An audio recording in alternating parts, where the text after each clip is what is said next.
El lugar que estamos ahora es un lugar histórico de la ciudad muy importante, porque nació aquí la villa de Arroyo de la China. Después, por circunstancias muy especiales, cuando llega Tomás de Rocamora, nuestro fundador, traslada al norte de la población porque era una zona baja e inundable. Organiza el primer pueblo de Concepción del Uruguay, reúne a los habitantes en torno a una capilla. Por eso cuando llega Rocamora hay un gran problema con respecto al fundador, con respecto al patrono. Tal así que hay documento que figura San Sebastián de Arroyo de la China, en homenaje al obispo. Y Rocamora le da el nombre de Inmaculada Concepción por la Inmaculada Concepción, porque dice que la vocación más antigua que había en la ciudad. Y este barrio es el barrio fundador de la ciudad.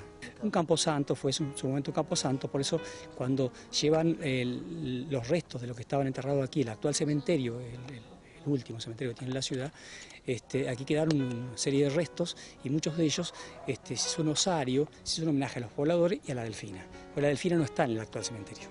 Por eso se piensa que quedaron los restos en este lugar.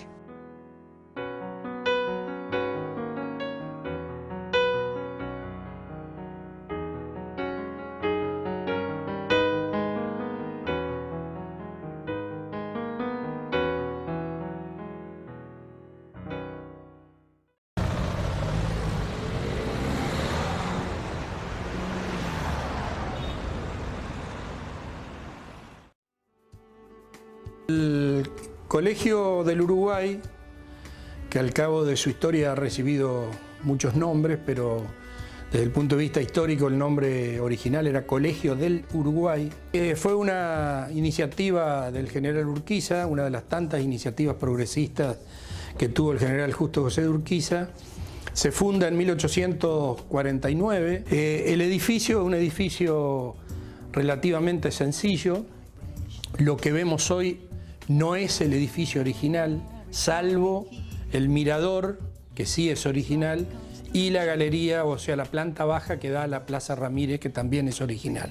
El resto fue muy modificado, digamos, fue modificado estructuralmente, se le incorporaron estructuras de hormigón y demás, allá por los años 40 del siglo XX, cuando se hizo una gran reforma. Se adaptó el salón de actos, la biblioteca, que tiene toda una carga arquitectónica, histórica muy notable, muy linda, muy a la época de la arquitectura postcolonial del siglo XIX.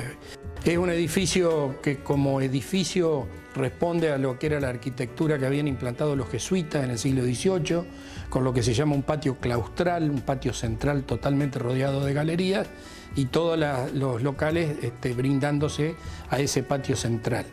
Más allá de las características arquitectónicas del edificio, lo que realmente tiene valor es la historia de lo que es la actividad educativa del Colegio del Uruguay. Por ahí han pasado 5 expresidentes de la Nación Argentina, han pasado presidentes de la República del Paraguay y destacadísimos exalumnos. Hablemos, por ejemplo, de Julio Argentino Roca, Arturo Frondizi, Victorino de la Plaza y tantos otros que en este momento sería largo de enumerar, ¿no?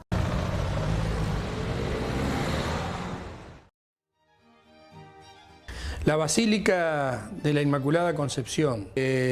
Urquiza, siendo presidente de la Confederación Argentina, decide construir un edificio religioso acorde a la importancia que estaba tomando en ese momento Concepción del Uruguay. Contrata a un arquitecto italiano llamado Pedro Fossati, probablemente el profesional de más alto nivel profesional que haya actuado en la Argentina en esa época, hablamos 1850, 1860. La iglesia, con el correr del tiempo, sirvió de tumba, digamos, a los restos del general Urquiza, que después de su asesinato había sido enterrado en el cementerio. Pasada la rebelión jordanista, la viuda de Urquiza y la familia hacen un traslado de los restos a la iglesia. Ahí se lo entierra en una bóveda, en un subsuelo, y ahí se pierde el rastro de los restos de Urquiza por casi un siglo.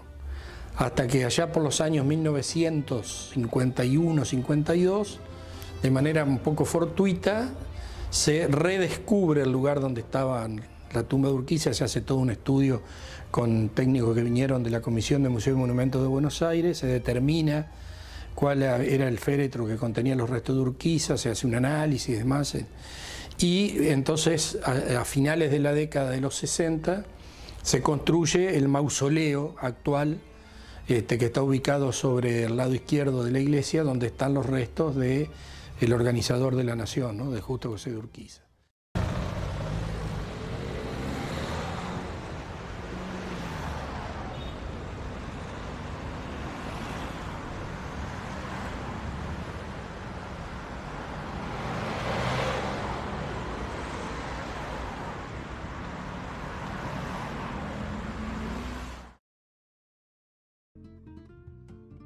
Lo que hoy todo el mundo conoce como el Correo de Concepción del Uruguay, el correo oficial, fue una mansión, una casa que el general Urquiza manda a construir para sí mismo en el año 1869.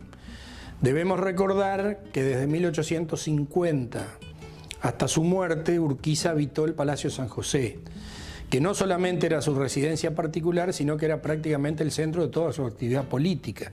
Probablemente por la edad, ya para esa época que él comienza la construcción de esta mansión, él tenía unos 68 años, que para la época eran muchos, probablemente haya pensado en trasladarse con toda su numerosa familia y radicarse en la ciudad de Concepción del Uruguay. Cuando ya la construcción estaba relativamente avanzada, se produce el asesinato de Urquiza el 11 de abril de 1870 en el Palacio de San José, de manera tal que lo que mucha gente denomina la casa de Urquiza, él nunca jamás la habitó porque fue asesinado.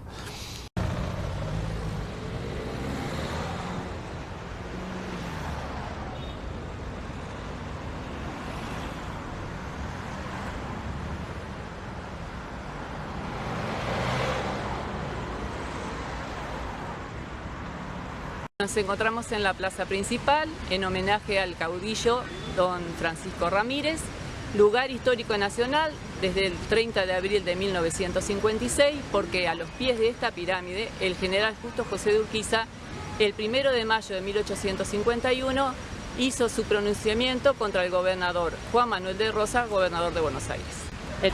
Seguimos en Plaza Ramírez, estamos frente al monumento de la Delfina, compañera inseparable de batalla de Francisco Ramírez, que un día, el 10 de julio de 1821, los alcanzó la tragedia. Lo que no pudo en ninguna batalla, lo pudo un amor desesperado. La Delfina cautiva y Ramírez, volviendo a rescatarla, es atrapado, asesinado en Chañar Viejo, cerca de Río Seco. La tragedia lo alcanzó. Cabalgaba la Delfina, fue tomada prisionera. Él regresó a rescatarla. Lo que no pudo un campo de batalla, lo consiguió un amor desesperado, morir por una mujer, un rasgo de suprema nobleza en época de gestas ramirianas.